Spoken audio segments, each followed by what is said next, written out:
Welcome to the Cookie Chat. This is a special episode where actually episode 10, pre-sale part 2, there was an Instagram flub and it did not save our live episode. So Chelsea and I are getting on right now and we are going to re-record quickly before our live show tonight, which is episode 11, Wind Down Wednesday. So I am going to get Miss Chelsea on here. And we are going to re-record all of our things that you guys missed.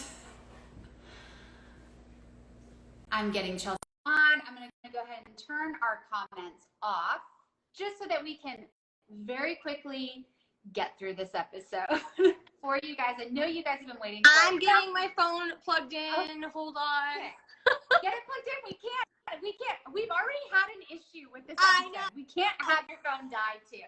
We're not doing number 3. No, I was just like sitting here and I'm like, oh my gosh, my phone's not plugged in. That could be so bad. Okay. Commenting is turned off. I mean, it feels so like weird. We're so alone yet with our people. Guys, I can't even can we see who's on? I don't know. We got people on. I don't know if I can. Yeah, there are definitely, hi guys. We are not going to be seeing your comments right now because this is actually a re-record of episode 10, pre-sale part 2, that Instagram messed up on us and didn't let us last week. So Chelsea and I are going to quickly go through this very crucial information as we are getting ready for holiday season. And if you guys have questions afterwards, we will be more than happy to answer those in our stories or in our direct messages. So, yeah, and you guys, fun thing, you kind of get us for us being gone last week. Now you get us for extra long. We're decorating right now. Basically, you got a bonus episode. Yes. Oh my gosh, so fun. Our gift to you. So again, we are not yet into Wind Down Wednesday. We will get there. I have my drink close by. I'm already started mine. We got to get through it. Yes. Okay, so our agenda for this evening, again, pre-sale part 2. So last week, what did we cover? We covered timeline, prep work, and some packaging stuff. Yes, right? Mm-hmm. Okay. So this week we are going to talk about designs, how you go about choosing, how many things to do, things like that. We are going to talk high-level pricing. What are the price points that we should be hitting? Mm-hmm. Kind of how does that work with what we do for customs, things like that. Your pickup prep. Woo! Prepping for pickups. Y'all, we underestimate that so much. Yes, it's a job of itself. We are going to talk about how we prep and what you should kind of be prepared for. Mm-hmm. And then just the pickups and wrapping up your week. Yeah. So again, before we dive into this, before I pass it over to you, Chelsea, just like we've talked about so many times before, I've been doing this 3 years. Chelsea, what are you going on now? 5 years? Christmas is going to be my 5th Christmas. Your 5th holiday. Yes. So again, we are not necessarily the end-all be-all experts. And this is how we do things, what we have learned. Mm-hmm. It is a good starting place for you to try some of these things out. But don't take it as Bible. You need to test your market. Every market is different, just like how we've talked about with our pricing episode before. We will continue to preach. You have to figure your market out for yourself. These, again, are just some tips and tricks that we have learned along the way to get you started. More than what we had. Exactly. We struggle bust hard with these when we were starting. So we're hoping that you guys don't have to do that. Yes. So let's get into it. Chelsea, kick us off with design. All right, you guys. So designing sets can be extremely overwhelming. We're all in the thick of it now because this episode is round 2 of creating those samples. Yeah. I'm looking at the trays of mine that I have. So it can be really overwhelming. There's just so many ideas on the market. There's so many things out there we're seeing. Now we're starting to see others post, and you're like, I know. It's killing me. I have it marked on my calendar when I'm making samples, but it's killing me to see everybody's already. I'm like, ooh. Mine are baked, and I'm working through decorating them. Yeah. And then this weekend, I saw cookies, and I'm like, nope. I'm changing one of my designs. I know. You guys, I'm guilty of it too. I know. But when you're doing the design process, kind of think through simplicity. So ways to make the cookies super cute, a great presentation style for gifts, yet still not something that you're spending so much time on that one design. Yeah. Because it will come back to bite you when it comes to mass producing that design. So really try and think of things that are not going to entail heavy projector work. There's always ways that so many of the shops have stencils with like trick or treat or you've been booed. You can airbrush it. You can, oh my goodness, what is it when you swipe it? What's the technique? Oh, stencil. Yeah, but take the stencil and you put the frosting. Isn't that like a... Does that happen at like scrape stencil? I don't know, transfer? I don't know if that's a transfer, but something. So there's those kinds of things. Yes, okay, so those can prevent you from using heavy projector work, yet still executing a design. Airbrush it, scrape some frosting on for the word. Yeah. Voila, you're good. You can keep it moving. Common for like the paint your owns, those stencils. Yes. A lot of times we like scrape the black icing or whatever. Correct. You can do that for the cute little sayings and stuff like that too. Yeah. So really try and stay away from projector because we don't think about it, but when you're mass producing, it's so time consuming. Yes. And okay, so we're re-recording. So I've thought about stuff since we recorded last time. What is it? Tell me. Yeah. One thing I was thinking about too is and I know we'll get into this, but rather than doing like plaques, because in my customs, I do a lot of plaques and then I'll use projector to put design on top of it. That's just kind of my preferred aesthetic. So we want to kind of steer clear of that and get more of like the true cutter shape because it'll help you. Yes. But say for instance, you're doing, I don't know, a pumpkin and you really want that center thing to be really on center. This is a time, rather than doing the projector, spend the time and make yourself a little stencil. Yes, and you the template. Very, very quickly, so cut out in cardstock or something like that and get your food doodler. Take the prep time to make a stencil or royal icing transfers for anything that you can that is going to help you not have to drag the projector out. We know for like name customizations, you're going to have to get the projector out. Like that's just what you're going to have to do. But if there's like a little like eyes or mouths or like anything that you can do to make a little stencil ahead of time to help yourself out, this is a time to do that. I don't do that for just like my customs, but when you're mass producing, do it. And also if you get through your samples and you're like, there's no way in hell I'm going to put myself through decorating that one over and over, scratch it. Yeah. Or find a way to simplify it. Yes, I was just saying that when I was doing my samples, like when I baked them, I was like, oh man, I'm about to like decorate all of these. And then process of elimination, because I'm like, oh, a set that I thought, but once they're all decorated and I lay them out, I'm like, wait, these two would actually be cuter together. Yeah. So I definitely do that. I'm not one and done. Yeah. One other thing too, as far as like another thing to kind of think through, anything that you're going to have, I've learned this the hard way. I love my metallics and like I paint detailed stuff sometimes with black environment. Well, in order for that to not smear, you have to brush all of that with cornstarch. And that is just going to add to your packaging game. Yeah. So just think about that. Maybe like one key cookie could have some metallic or something like that on it. But don't put metallics on every single one of your pre-sales because it's just cornstarching everything. Right. Or don't paint every little like skull fondant item gold. Right.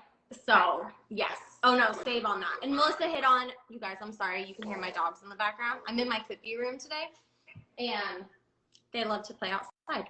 So, as far as the, like Melissa said, avoid using the plaque to put your projector or something on it. So, this would be the time to invest in holiday cutters. Like, if you're not a big purchaser of cookie cutters throughout the year, yeah, Melissa, we shared with us last time that she'll try and just use those plaques, but when it comes to holidays, right? That's when you buy. When I invest. Yeah. It's just going to save you guys so much time. And maybe we'll put on this week or something. I can share on stories, just cute little, like, you can use a gingerbread man for this and this. You know what I mean? Oh, yeah. So, and like apples can be pumpkins. Mm-hmm. You know, all those. And the other nice thing about, like, if you're investing in holiday cutters, holidays come every year. Right. Like a Born Wild baby shower teepee, that's only going to come how many times? Like, Correct. don't spend the money there. But for holiday, those are always going to be here. Yes, So I've used the same hat, like witch's hat cutter, I think for 3 years now. And you can design it so many different ways. Mm-hmm. I mean, yeah. Yes, definitely. And then the last thing, like Melissa and I have said already multiple times, survey your audience, you guys. If you're stuck on something and you're like, should I offer mini? Should I offer large cookies? You just don't know what you want to offer? Pop up those surveys. We kind of went over them this past week in the stories. If you missed it, we can put up another one. Yeah. Just little question ideas like, would you guys rather see a gift pack of 2 cookies or 3 cookies? Yeah. Would you rather see a platter of minis or a sleeve of minis? Your audience is going to grow with you, and they're going to tell you what they want because you are creating for them. So utilize it. We survey you guys all the time. Oh, yeah. You deliver to us. So and there's something about, like, it makes it fun because then people are like, oh, it's like a little game. Yeah. And also it gets them excited, right? Mm-hmm. So, like, you're letting them know you're going to be doing these things. I mean, marketing 101, the more times that you get in front of a person saying it, the more times they will remember or be likely to see it at all. Right. And I surveyed mine for Halloween, and I was shocked on the answers. The ones that I thought everybody would pick, I was like, oh, don't pick that. So it kind of it helped me because I'm like, oh, I would have made like all my cookies this color design, and like it wasn't even the one people were choosing. Right.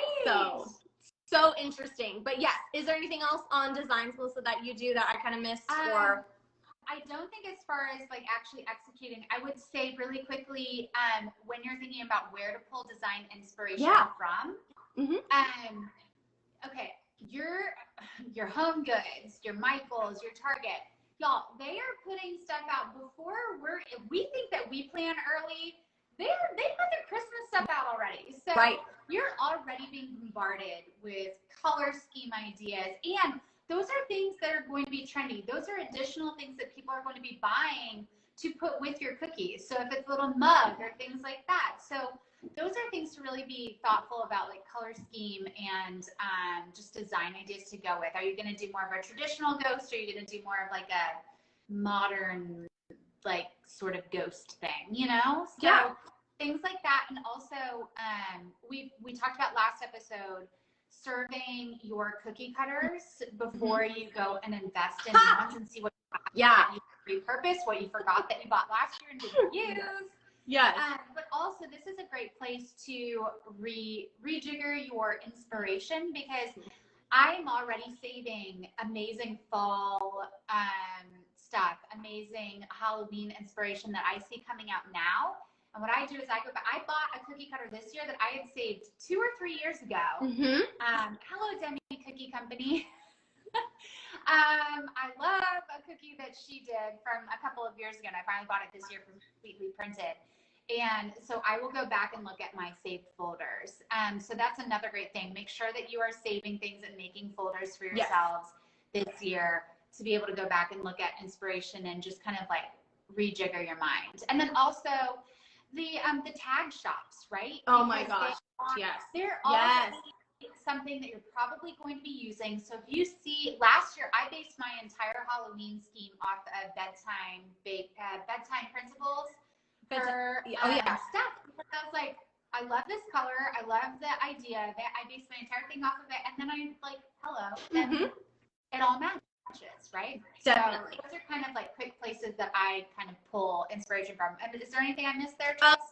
I use some of the like home decor Instagram pages that make like, you know what I mean, like the little plaques or the boo signs or the wreath door hangers. Like, oh my gosh, there's so many that I'm like, I need my whole Halloween cookies to match your signs. Another one, which is so random, but I got the magazine. I don't know why, because I'm not subscribed, but it was just one of those randoms that came. Oriental Trading. And I totally forgot about this. I used to do sweets for a girl who did photo shoots for them. See, and I was like, okay, okay, well, my kids' teachers are probably ordering from here, so these are what, like, a lot of the kids are going to see, or things without there. So, and it was right on point. Oh, yeah. It's all party stuff. They're super trendy. And also Etsy. I mean, Etsy's, just look up Halloween. Like, Halloween finds. It's, so many things. Amazing. But yes. So, no, definitely on that one. So, yeah. Let me see here, guys. We want to make sure we're not missing anything. So, we don't have to do episode 3 of this. Or round 3. Oh, I don't know. I feel like those are our big things. What was that? I feel like design-wise, those are our big things. Definitely. So, how do you feel about pricing? Again, I can't tell you guys enough. Survey your customer. Look at your trends also on your own personal pricing. If you've done a holiday before, what was like a hit or miss on this as we transition into this part of the topic? So Melissa, start us off with pricing. Yeah. So the first thing I would say is do not price yourself cheaper than your customs. If you do a blended rate for your customs, break it down into what do you charge per cookie in that dozen or 2 dozen. If you charge by cookie, I charge per cookie pricing. I know generally, like, is this an $8 cookie in a custom? Is it a $6 cookie in a custom set? So start there and do not go lower than that, and then evaluate what packaging you are adding to that. If you are adding a custom bow, and for a lot of us in our cottage food areas, like for me, for customs, I don't put a sticker on every single cookie. I put the sticker on the box. For pre-sales, a sticker goes on every single cookie. Yeah, cookie or a sticker or stamp. Yes, a sticker or stamp, yes. And so that adds to your cost. Any bows that you get, those are adding to your cost. If you're doing a box, that's adding to your cost. Paint your own templates or brushes, any of that. If you're doing a cookie decorating kit, I mean, that's a little bit different because you're not decorating the cookies, but you have to evaluate all of those things. So Chelsea brought up a really good point a while back, and maybe it was just directly to me, but I feel like we've said it on here before. Let's see. This is a convenience for people. Definitely. Right? They are getting an entire gift in one thing. Yes. They're not having to buy. They're not having to book with you. We are high end generally versus like, throwing some treats from the gas station in a bucket and like calling it a day. Like, this is a level up from that. And people are okay with that. If they're coming to you, they're okay with that. So just keep that in mind. So price according to that. Yes. I would say generally the ones for me that always go the fastest are sub $8 because those are going into boo baskets, into stocking stuffers. They are going with a gift card to the teacher. So if you do all of your samples and you're realizing that you don't have anything sub $10, figure out a way to get yourself some sort of cookies that are sub that. Whether it's a couple of minis in a bundle, whether it's one like more simple, larger cookie, something. But you want something in that $5 to $8 range. That honestly would be my biggest piece of advice for pricing. From there, I generally have something that is like under $8. I generally have something that's around a $12 range. And then it just goes up depending on if I'm doing a half dozen or something like that. Right. But the cheaper ones always go fast. Yes. And I remember in the beginning when I was like, but it's one cookie. Like, how much money could I really make off one cookie versus doing a dozen? Yeah. Again, don't charge less than your custom order. If you're charging $2.50 or $3 a cookie in your customs, and you're offering a pre-sale with like a bow, a tag, like, you're not going to charge $3 for that. So your increased price, it adds up. When you look at 12 cookies for a holiday versus 12 cookies for a custom, like, it's usually a little bit more money on that. So don't feel discouraged, because trust me, multiple options add up to a lot of cookies at the end of the day. Yeah. So that was definitely something that I had to get over, and then I realized it. And it was like pre-sale. And then I was like, oh yeah, no, I'm not thinking that ever again. Like, that was scary. Oh, totally. And remember too, customization, like if you're putting a name on Yeah. it, and in my world, that adds at least $1. Like that, I'm sorry, like it does. Because there's a process to that. You're using a projector. I mean, it's the whole shebang. You have to be more careful when you're packaging it, all of that. Oh my goodness. So, all that fun stuff. Yeah, and also if you are adding a gift card, which is a huge seller for me, at least, not for Halloween, but I will do it for Christmas and for teacher appreciation. I almost always offer gift cards because it's, again, the ease. I mean, they go bananas for it. But that is time to go purchase those. It's time to make sure the receipts are with those and the envelopes. Like, don't just tag on the $5. Like, it's at least like $5.50 or $6 added to that price. Right. So, yeah. And I know I shared, I think I shared last time. I can't even remember now because our pre-sale episodes. One of my Christmases, I did a pop-up shop and I offered, obviously, my cookies, but I went and bought a stack of gift cards to Starbucks. And I went and got packs of Christmas cards, like blank Christmas cards that were super cute. And then after each person was checking out, because again, I was in person for a pop-up shop, I'd ask, do you want to add a gift card or a Christmas card to it? And it was like $5 and $10 gift cards. And then I can't remember what I sold the greeting cards for. But they were like, oh my gosh, one-stop shop. I don't have to go anywhere else. I got a custom cookie. I got a gift card. I have a card to put it all in, like one and done. So it was amazing, but that's just a little thing that you can. I'm checking my phone because the battery says it's at 20%, but it also shows that it's charging. So Girl, we're not about to have round. I know, like I can't do this again. So you keep going. I'm gonna make sure I can figure this stitch out. So yeah, so that's a little thing that you can go ahead and like upsell if you are doing pop-up shop, or if you wanted to add that as a pre-sale option, like cookie, and then you could say add on a Starbucks gift card or Dutch Brothers or whatever is maybe in your area that's super popular. I know we've lost Miss Melissa for a moment, but I know that one of her most popular options was a Chick-fil-A set with a Chick-fil-A card. So always can kind of think about different things like that. But I will ask her in a minute if I've missed anything on that topic, but we're going to keep it moving. So with all of this being said, we really want to let you guys know, if this is your first pre-sale, use it to test your market. Kind of keep an eye out on what is selling and what is not selling. Was it the design execution or was it the pricing? So if you notice maybe like your $5 cookie bundle was just right away, or sold out in your pre-sale. Craziness. Maybe next time, like there you are. Hi, I heard you the whole time. Okay, but okay, so I think that I'm okay now. I'm on the floor. The Wi-Fi in this place is ridiculous. So we were just talking about on your pre-sale, like testing the market. So if on the first one it sells out, your next round of pre-sale, maybe that $5 cookie, bump it up to like 6 or 7. Oh, for sure. And see if it's selling. So then that way you can gauge your audience. Yes. I know my first one on minis, I was like, I don't know what, $4? And I'm like, and then I'm like, oh, these things like seconds were gone.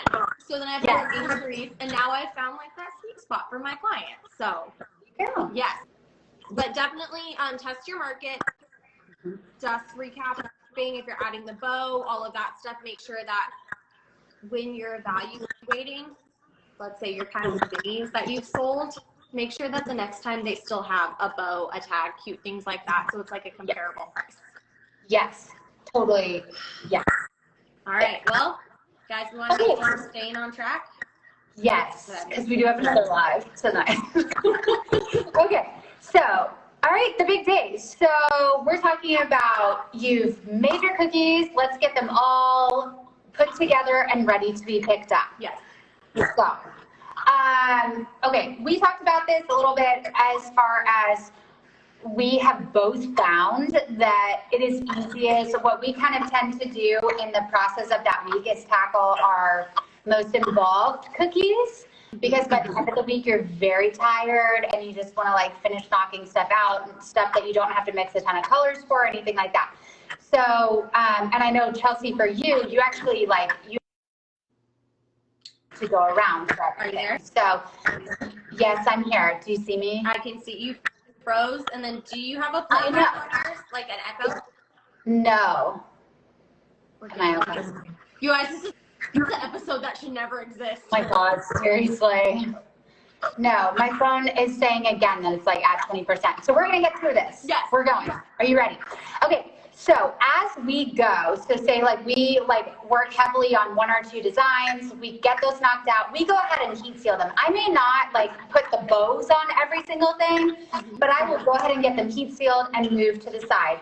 I personally really like the wardrobe boxes that like go under the bed. That's a really great place to stack them. You're getting so many boxes right now from Amazon and things like that. It's a good idea to not go ahead and toss all of those because they can be really good to kind of like put things in to like get them out of. Yeah, yes, the Costco stuff, all of that. To kind of like put those to the side so that you can be done with that and like move along. So for me, when it comes time to actually package stuff, I have stuff sorted out kind of like by design. And then I will take it back. I'll take the order form. I have an idea of like, does it need to be a larger bag or a smaller bag? I write the first initial and the last name in the top right corner. It has my like label on it. And I will go through and I take like a single cookie back to the back of another single cookie, and I kind of like put those together. I will put them like in a thing of tissue paper, and I will put that in the bag. If they have multiple, like if they have a bunch that's going to add up to a big bag, I will package within smaller bags and put those smaller bags in the larger bag. Right. And then I will always put the order form in it, and when they come, it's all set up in alphabetical order, and yeah, that's kind of how I go about my packaging. Right. I have pretty much the same packaging as Melissa on that, with the cookies front to front or back to back. If I can put some tissue paper or some shred in there just to protect the cookies from moving around or rubbing against each other, I will. Yeah. Mine is a tad bit different. I offer 2 pickup locations, so I do one from my house and one from my mom's house because my mom lives closer in the city. So it's easier access for a lot of my customers. So I have to drive my cookies to my mom's. And it is the scariest drive. It has a reel about cakes that I relate to for holiday cookies. I'm like, Yeah. like the most cautious driver. So when I get to my mom's house, then I sort them. My bags have my stamp on the front of them. So it says Rolling in the Dough, AC, and it says social media. So people can see it and they know that those are mine. So put the cookies in them. I throw them by alphabetical order. I also put their invoice that I print. My website is amazing at, it puts like a picture. It's the best. It has like a little sample picture cool. And the name and then the quantity. You can be like, see? Yeah. So I make sure like I'll sort the orders and then I'll go back and double check them. And then I'll usually have like my mom or somebody else go back and like double check me. Yeah. So once all of that, and then we set up the tables, I'm going to go over my pickup. And then I know you do a little bit different pickup. So from that moment, we have made this amazing pickup system. You guys, we've worked our way up to this. This was not. This is serious goals. Everybody's like, oh my gosh. For me, I've got to the point where I'm like, I never want to do that. So it's terrifying. We have, it's called the Cookie Crew. They're amazing. They have shirts and everything now. And we have an assembly line. So all my invoices and reminder emails that I send out to my customers after they purchase for holidays, we tell them like pull into the cul-de-sac in front of the cones, and cars, you guys, will just line up. And we have invested, so this is going to be our first holiday using them for Halloween, in walkie-talkies. So we have our designated walkie-talkier who goes from car to car and is like, what is your name? And, or what is the order under? They'll radio in. What's up? I was just going to say, so this sounds like to me our preschool pickup these days. Yeah, it's like, I feel like what you need to add is for people to put a sign in their windshield with their last name. Thought of that. But You need to, or like, here's your number, like you're this number, put it in your windshield so that it's just like, yeah, because basically we have like a car tag that hangs and they like walk and talk you. They're like, oh no. People sent so many people to come pick up for them, and that was the only reason I've ever done that. But trust me, I've wanted to. Yeah, that's so they radio in and are like, Melissa is here to pick up her cookies. And then they'll say, like, car 1. And then we have... Sometimes it's going to surprise you, and they're going to be like, Melissa's here for her cookies. I'm going to be like, okay, awesome. Not just over. I know. You're going to be like, I am not coming out. I'm not falling for this.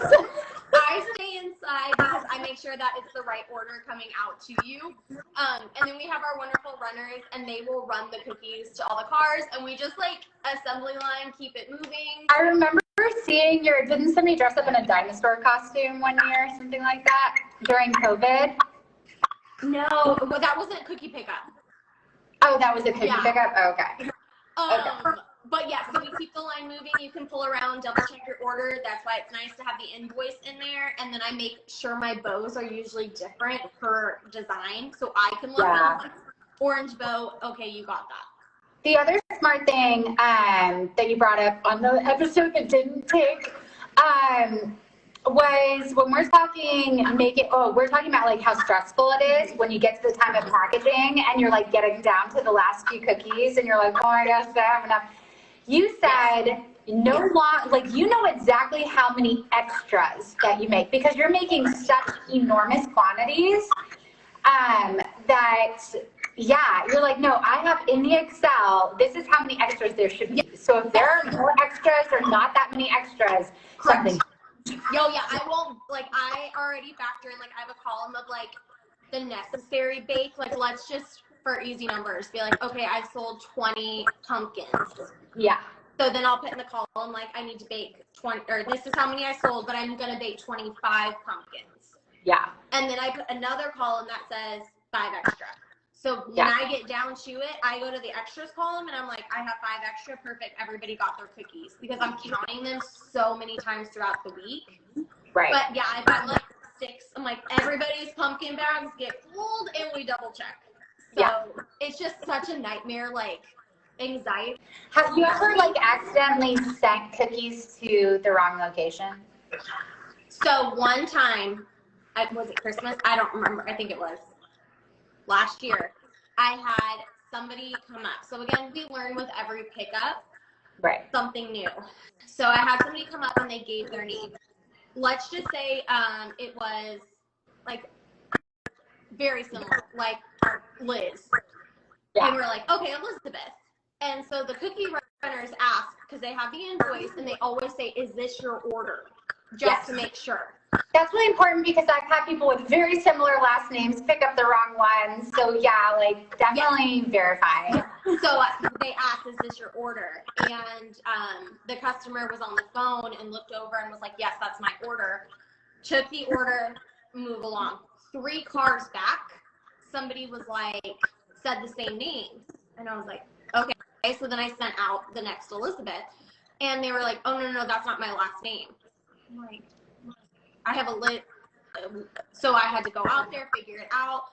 Tried emailing the customer because they didn't leave their phone. This is why Chelsea doesn't do the pickups because yes. I was like, okay. So it really tested me, but thank goodness I had extras that I did not sell. I do not list my extras until every single person has picked up. Ooh, yeah, that's smart. That's smart. I was like, hey, I only, like, I think they ordered like 2 dozen of something. I'm like, I have 1 dozen of this design and 1 dozen of this. They're the same comparable price. So I was able to put her order together with the extras.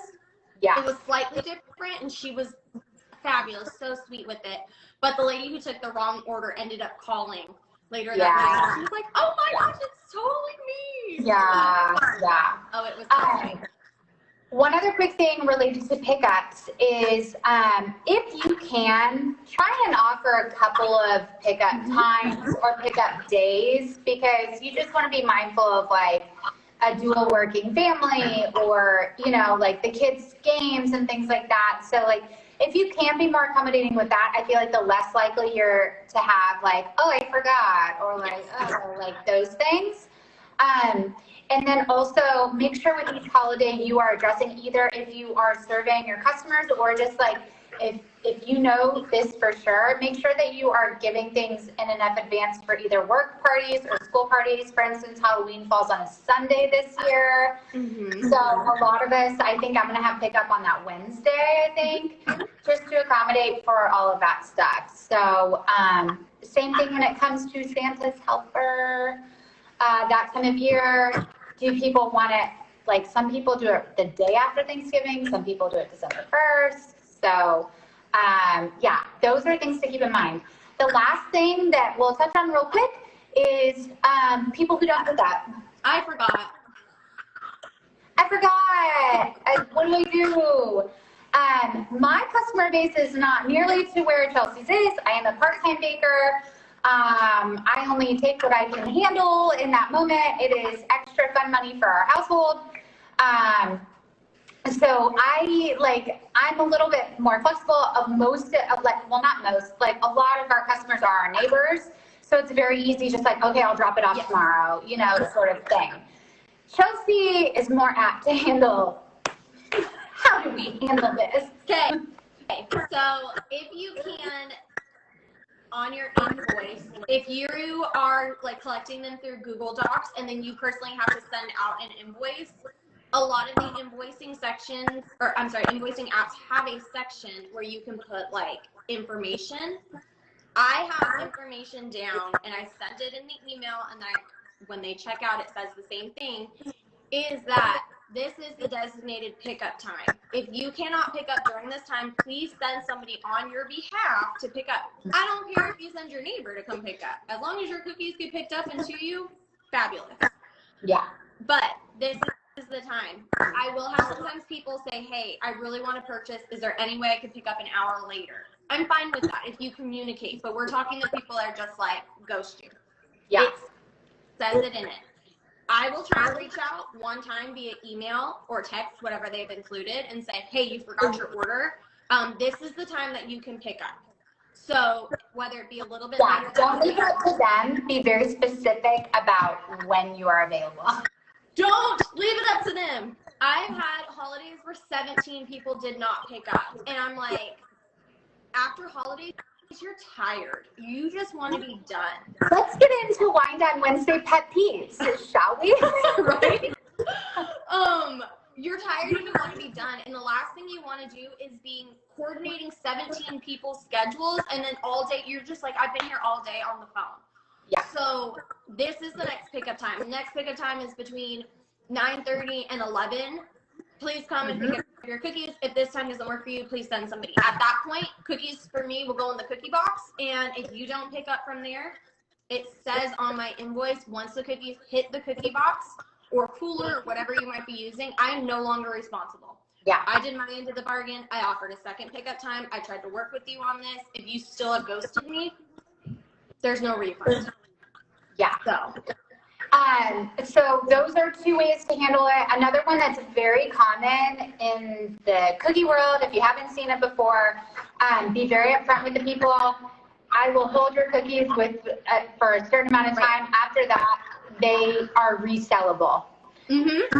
So then you are not refunded, and I am selling them. So that as long as you're upfront about it and like they know, and if they throw a huge stink about it, you know, like maybe just give them a credit to something in the future just to like save things. But that's a common thing too. But if you have it too on that invoice and you have it, I have it on my website that says like, I've had a few times where people out of state have purchased, and it says for local pickup only, I do not ship. If you purchase out of state, I will not refund. Like I'm not going to refund all the fees and stuff like that, because as a business owner, you know, you get charged the processing fee and the deposit fee and the refund fee. So after I posted that, I have not had out of state issue. as an example of it. But if you are very upfront in your policy everywhere, you have that to lean on. You're like, I put it on every page, I put it in the thing, I put it in the invoice, I put it into the 4 emails. Yeah. And here's the thing, generally, like just from like a communication theory standpoint, if one person is firm, the other person generally will back off. Like generally we like to be told what the rules are and what the regulations are. So if you leave it very willy-nilly, then people can tend to take advantage of that.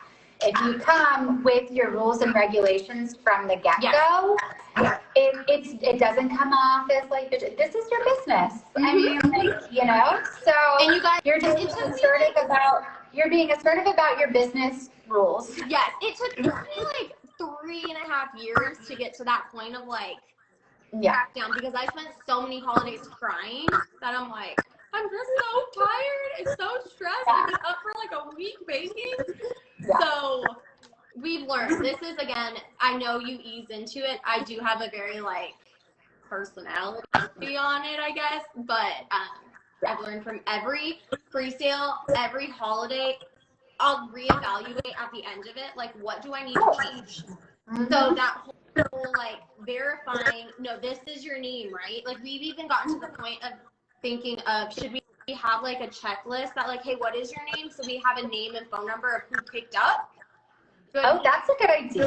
Right. So we're like trying to work through things like that just because of the volume of people that we see. So I know the more people you add into a sale, the more chances are for error or for things to just not go what's in your mind and planned. So take what you've learned from Halloween, apply it to Thanksgiving. Apply it to Christmas. And then you're going to be like, Valentine's Day, who? I know everything about pre-sales. So totally.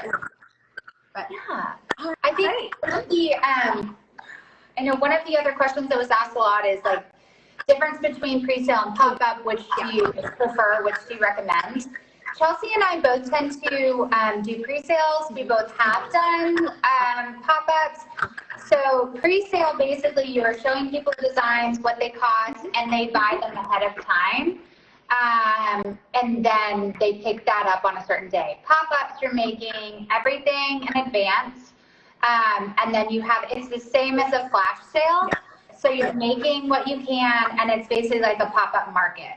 So the drawback with pop-ups, I think, is that you can be left with inventory. You don't know exactly how much you're making. You can spend all this time doing all this, and there are ways to go about that. If you're left with a bunch of inventory, test freezing some of your stuff, see how it works. Take some of it to people that you want to gain their business, like offices, salons, things like that. And you can continue to like flash sale them for that following week and things like that. But I would say a great medium, if you want to test both of them, is do a heavy pre-sale and then make extras. It's very common to like make extras and have a little porch pop-up or something like that as people are picking up their pre-sales. So you can let people know, hey, my pre-sale sold out, but come for the pop-up. Or as people are picking up their pre-sales, they'll be like, oh, yeah, because, oh my gosh, the amount of times that people are like, ooh, could I add? Yes. I just thought of another person. Do you have any extra? So, exactly. So that's kind of what we would recommend is we prefer pre-sale because you know exactly what you're getting yourself into. You know exactly how much you're making. But, yeah. And two other things real quick. One tip to get people to show up to pick up their cookies. You can always say, hey, first 25 people gets a free cookie. And you can do like a flavor. Let's say for Halloween, if for Thanksgiving you're going to offer apple or pumpkin spice, something in that sense. You can pre-make, they're super simple, just a little tester cookie, and give that to them for showing up. I've had people that came early, like 15 minutes early, they're like, I just want a cookie. I'm like, thank you. I'll take it. A lot of times for pre-sales, they're buying them for other people. They're not buying them for themselves. Yes. So they get to. And then another question that we keep seeing come through on our personal DMs and the cookie chat is, how many designs should I offer for each holiday? Melissa, what is your number? You have really good. Yeah, and we do have this in our highlights too.